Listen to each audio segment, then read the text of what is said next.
Un cargo russe disparu en Méditerranée avec à son bord des réacteurs nucléaires destinés à la Corée du Nord. C'est une histoire digne d'un film d'action que rapporte le média La Verdad en s'appuyant sur l'enquête des autorités espagnoles après le naufrage d'un navire sur ses côtes. Voici le récit de la mystérieuse affaire de l'Ursa Major. Notre histoire commence il y a un an, le lundi 23 décembre 2024, quelque part dans la Méditerranée, entre Carthagène et Oran. Initialement en route vers l'Égypte, un cargo lance un appel à l'aide après une explosion survenue dans sa salle des machines. Sur les 16 membres d'équipage, 14 sont secourus et transférés au port de Carthagène, mais 2 d'entre eux sont portés disparus. Le bateau finit par couler le mardi 24 décembre, emportant avec lui sa cargaison. Rapidement, les autorités espagnoles ouvrent une enquête pour déterminer les circonstances de l'accident. Ce mystérieux navire s'avère être un cargo russe appelé l'Ursa Major. Il apparaît sur des photos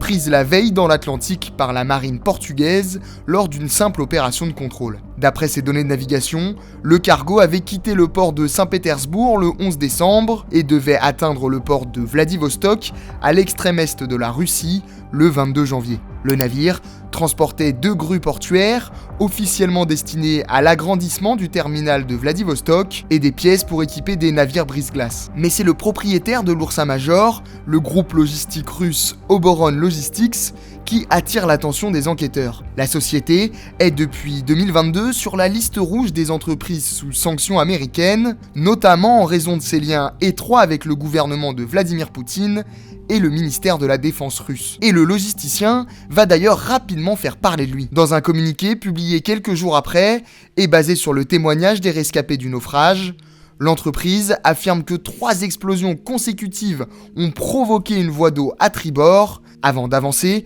qu'une attaque terroriste ciblée a été perpétrée contre leur navire. Une déclaration explosive qui renforce le mystère autour du réel objectif de l'Ursa Major. Surtout lorsque le navire océanographique russe, le Yantar, est repéré quelques semaines plus tard dans la zone du naufrage, permettant, selon les autorités espagnoles, le possible déploiement d'un sous-marin afin de vérifier qu'il ne restait aucune trace de la cargaison dans l'épave. Mais l'affaire est relancée ce dimanche 28 décembre 2025 avec les révélations sur l'enquête du média espagnol La Verdad. D'après leurs informations, le cargo transportait en réalité 2 réacteurs nucléaires VM4SG, des pièces identifiées par les enquêteurs sur des images satellites qui sont utilisées dans la construction des sous-marins nucléaires russes. De plus, les autorités espagnoles n'excluent pas que l'Ursa Major, censé rallier le port de Vladivostok en Russie, était en réalité en route pour la Corée du Nord, plus précisément pour le port de Rasson,